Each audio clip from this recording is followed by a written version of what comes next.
राजनीति पहले तो दूसरों को नीचा दिखा के और दूसरों के बारे में गलत शलत बातें करके शुरू करने से शुरू नहीं होती। हाय सोहेल, फाइनली पहला सवाल ये है कि ये भी कहा जा रहा था कि क्या कांग्रेस की ओर से भी आपने कहा जा रहा था कि एमएलसी की टिकट की जो बात है, क्या कांग्रेस की ओर से भी आपको कहा गया था कि ऑफर दिया गया था पहली, और दूसरी जो अभी आपने कहा कि नेगेटिव और पॉजिटिव वाली बात जो कही आपने, तो अभी जैसे आप कह रहे हैं कि आपको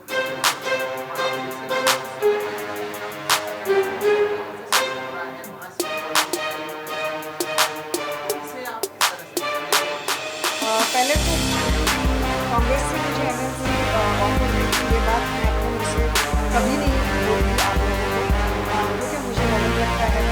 लेकिन मैंने अन्य वजहों से कांग्रेस छोड़ी थी और ना मैं बल्कि लालसा में करवाई थी, अब आई नहीं। मुझे लगता है एक हद के बाद जिसको जो भी सोचना है वो सोचेगा। तो मैं सिर्फ बता सकती हूँ, उसके बारे में हर किसी की सोच है और हर किसी के विचार हैं, लेकिन कब का इशू था नहीं। लेकिन मेरे दूसरे इश्यूज़ के वजह से मैंने कांग्रेस की तरफ से बहुत ही रिस्पेक्टफुली इसलिए एमएलसी स्वीकार करना सही नहीं समझा। तो एमएलसी का इशू था नहीं। और दूसरी चीज़ जी ट्रोल, तो ट्रोल का क्या है कि जैसे मैंने कहा कि ट्रोल्स जो होते हैं, आपको मेरे बचपन में मेरे फादर मुझे कहा करते थे, अगर आपको कोई भी ना बोले कि आप गलत हो, आप ये हो वो समझो आप गलत रास्ते पर चल रहे हो। तो मुझे इतने ट्रोल्स मिले और आप मेरे साइट पेज पे जाकर देखिए, ना मैं किसी को ब्लॉक करती हूँ, ना मैं किसी को, और मैं तो चाहती हूँ कि अगर मुझसे कुछ गलती कल को अगर हो तो आप लोगों में से कुछ लोग आकर मुझे बताइए। देखिए मेरा मानना ये है, एक बहुत ही जहरीला सा जो एक एटमॉस्फेयर डेफिनेटली आज देश के पॉलिटिक्स में हो चुका है। कहीं ना कहीं से शुरुआत तो करनी चाहिए कि ये जहरीलापन हटाया जाए, और मुझे लगता है दूसरों को बताने से पहले मैं खुद से कोशिश करूँगी कि मैं ज़्यादा कम से कम, मैंने एक पूरा लोकसभा कैंपेन और बहुत बढ़िया कैंपेन, जहाँ पे मुझे नहीं लगता देश का कोई भी बहुत बड़ा चैनल आया और उन्होंने कवर किया, और खुशी है मुझे इस बात की कि इस सारे चैनल कैंपेन के दौरान में एक भी व्यक्ति पर कोई भी व्यक्तिगत टिप्पणी नहीं, किसी पर भी कोई भी आलोचना और गलत चीज़ों के बारे में, तो मैं नहीं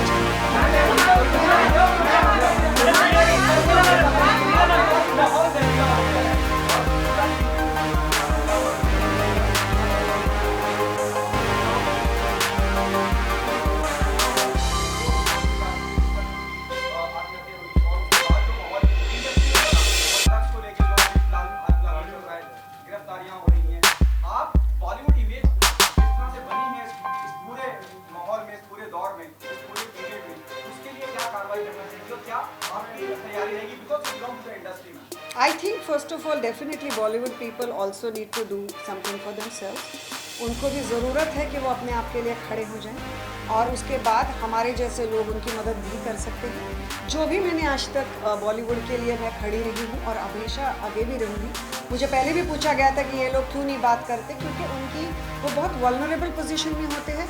ये समझते हुए भी मुझे ऐसे लगता है कि बहुत बड़े पैमाने पर बॉलीवुड को गलत लाइट में दिखाने की कोशिश की गई। बहुत बेइंतहा कड़ी मेहनत का काम होता है और बहुत ज़्यादा करोड़ों पैसे लगे होते हैं, और वो मेहनत वाले लोग होते हैं। और बॉलीवुड लोग मतलब 4-5 स्टार्स नहीं होते जिन्हें शायद आप पसंद करें ना करें। आज बहुत सारे लोग हैं जिनको मैं पसंद नहीं करती, लेकिन अगर उनकी फिल्में बैन करो, अगर ये ट्रेंडिंग हो रहा है तो वो गलत है, और वो मैं गलत बोलकर ही रहूँगी।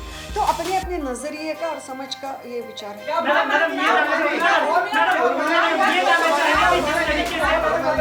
मैडम जिस तरीके ये जानना चाहेंगे कि जिस तरीके से लव जिहाद पर पूरे देश में जो बातचीत चल रही है, कुछ राज्य कानून ला रहे हैं, आप एक हिंदुत्ववादी पार्टी में लव जिहाद पर आपके विचार क्या हैं? क्या ये महाराष्ट्र में इम्प्लीमेंट होने चाहिए? आज ही सारे सवाल पूछोगे क्या? कुछ तो आगे के लिए रखो।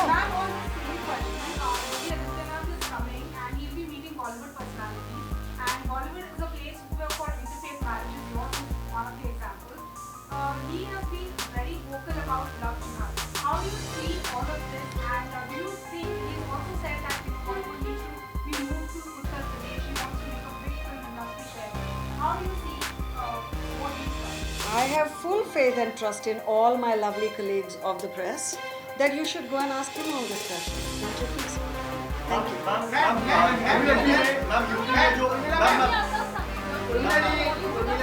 मैम यूपी में एक लास्ट देती हूँ।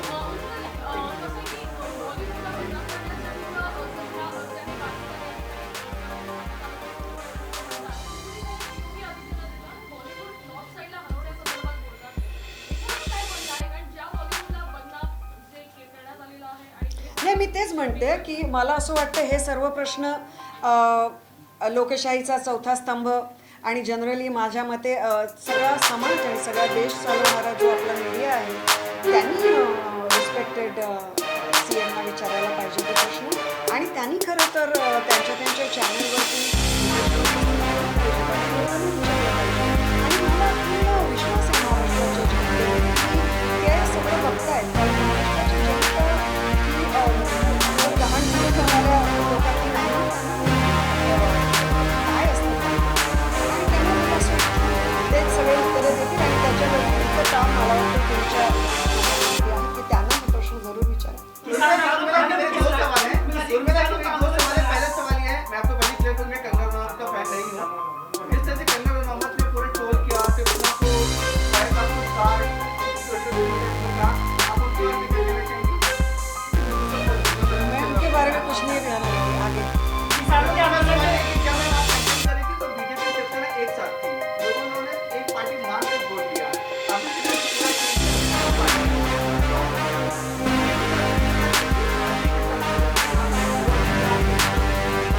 देखिए, मैं मुंबई की से कैबिनेट में भी रहा हूँ, मैं बम्बई में रही हूँ, तो मेरे लिए तो हमेशा ही शिवसेना अच्छी है क्योंकि बाला साहब ठाकरे जी का जो हर एक मराठी उसको मानता है, उसे आप भुला नहीं सकते. आज भी जब मैंने शिवसेना में प्रवेश किया तो मेरे अंदर से बात निकली और मैंने जाके उनके फोटो के सामने नमन किया. इसकी वजह ये है कि एक ऐसा व्यक्तित्व जो वहाँ बैठकर पूरा महाराष्ट्र, जब वो चले गए तब महाराष्ट्र में 2-3 दिन पर एक तरह की बहुत उदासी, बहुत कम लोग जिंदगी में ये स्थान पा सकते.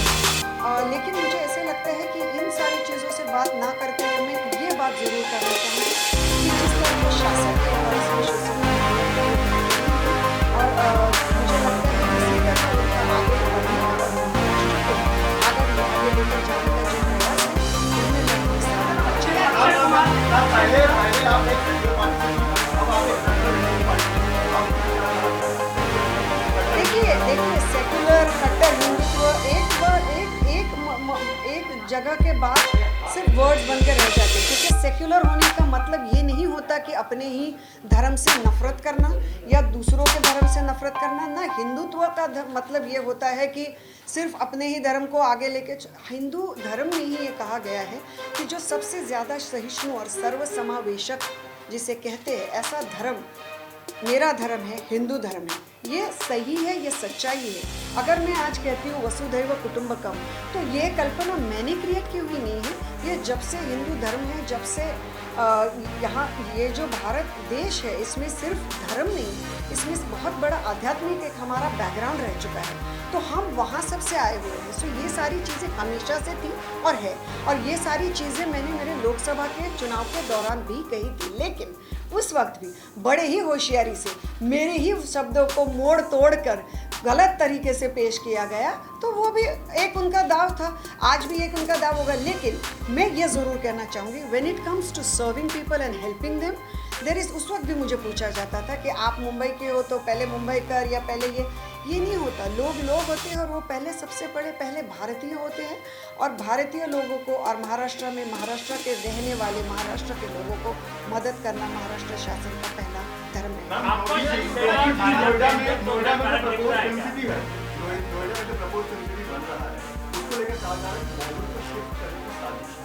तो उस पर आपको क्या लगता है, क्या बॉलीवुड शिफ्ट हो सकता है? मैंने एक सवाल इससे कनेक्टेड है कि अक्षय कुमार आज मिलने वाले हैं, यूपी से क्या कहना है? अक्षय कुमार मिलने वाले. I am sure Akshay Kumar ji के घर में उनको खाना बहुत बेहतरीन मिलेगा. मैं क्या कहूँ, आप ये अक्षय जी से पूछे कि उनका कैसे रहा. एक मिनट. और दूसरी चीज़, ये बॉलीवुड शिफ्ट वगैरह करने का तो भैया अभी क्या है कि ये चीज़ें आपने उनको पूछनी चाहिए जो अगर कल को उनकी फिल्में ले जाकर वहाँ पर बॉलीवुड मतलब क्या है, एक वर्ड है, लेकिन अपने आप में एक ऐसी इंडस्ट्री है कि जो मुंबई से अपने खून से, अपने नर्व से एक बेहतरीन नाते से जुड़ चुकी है। तो मुझे नहीं लगता हिंदी फिल्म इंडस्ट्री और मुंबई सिटी ये दोनों चीज़ें अलग होने की संभावना है। बाकी चीज़ें तो होती रहेंगी। बाकी मुझे पूरी उम्मीद है कि यूपी का भी फिल्म सिटी बहुत बढ़िया बनेगी और मेरी उसके लिए बहुत सारी शुभकामनाएं हैं। उर्मिला जी, एक सवाल, आप जिस पार्टी में थी पहले, दिल्ली के दस्तक पर है कि बात नहीं मानी जाती, ऐसा बात कहा जा रहा है। आप अभी राजनीतिक दल की सदस्य हैं, किस तरह से बहुत दुखद है कि किसानों को जिस तरह से वो स्ट्रगल कर रहे हैं। मैं इन बिल्स के बारे में सिर्फ कुछ हद तक जानती हूँ। मैं हर एक चीज़ दुनिया में जानती हूँ, ऐसा दावा मैंने अभी नहीं किया, ना मैं आगे करूँगी। लेकिन जितना मैं समझ चुकी हूँ, मुझे ऐसा लगता है डेफिनेटली कहीं ना कहीं उनसे बात करने की कोशिश करनी चाहिए। लेकिन इस विषय में मैं आज ज़्यादा बात करने से नहीं समझती।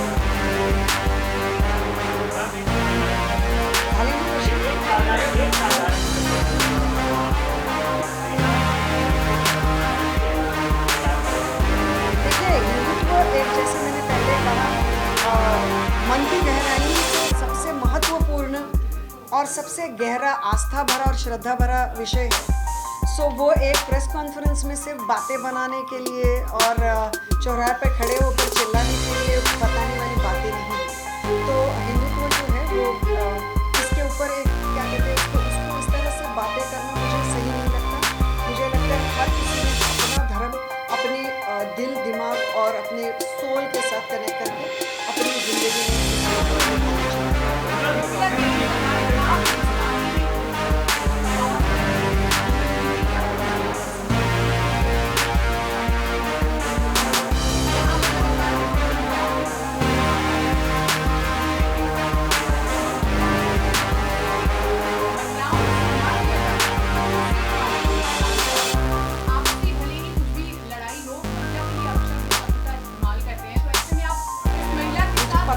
और किसकी बात करें। नंबर 1, नंबर 2, एक मिनट, नंबर 2, मैंने कभी नहीं ये कहा कि मेरे महिला के साथ गैर व्यवहार हुआ है।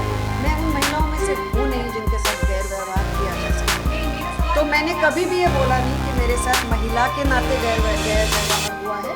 तो मैंने ये कांग्रेस के बारे में कतई नहीं कहा था। हाँ, तो आप किसकी बात कर रहे हैं मुझे नहीं पता।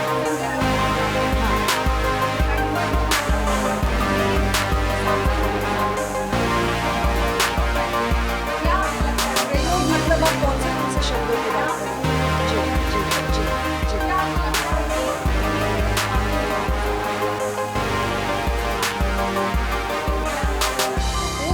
जी वो बात उसके ऊपर सारी चीज़ें, सारा बवाल हो गया। वो सांसद है, ये पद्मश्री है, उनकी भी भाषा अपनी भाषा है, इनकी भाषा अपनी भाषा है। तो भैया मुझे दूसरों की भाषाओं पे क्यों पूछ रहे हो? मैं अपनी भाषा पे बात करूंगी। उर्मिला जी, आतापर्यंत मातोश्रीवर अनेक पक्ष प्रवेश झाले,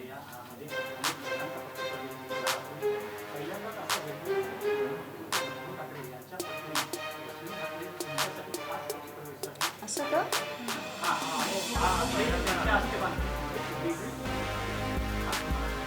असं काही नाही आहे, असं अजिबात नाही आहे। मला असं वाटतं ना की तुम्हाला सगळ्यांचे परत एकदा मनपूर्वक आभार किया झाला। पण मी काही कुठली राजकीय नेता नाही आहे। अजूनही मी अत्यंत साध्यासुध्या मराठमोळ्या घरातली एक मुलगी आहे, बाई आहे, व्यक्ती आहे, व्हॉटेवर। तर त्यामुळे मला कुठेतरी हे सगळं क्षेत्र अजूनही खूप नवं आहे आणि ते मी पदोपदी मान्य करते आणि त्यामुळे मला असं वाटतं कुठेतरी जर ते आल्या असतील तर कदाचित थोडाफार मला एक आत्मविश्वास माझा वाढावा ह्याच्याकरता आल्या असतील आणि त्याच्या व्यतिरिक्त मला त्याच्यात काही वाटत नाही। आणि परत एकदा सांगू इच्छिते, ह्यामध्ये मी खूप नवी आहे। आज तुम्ही इथे एवढ्या मोठ्या संख्येने आलात त्याच्याकरता धन्यवाद। पण मी नवी आहे ते आणि मला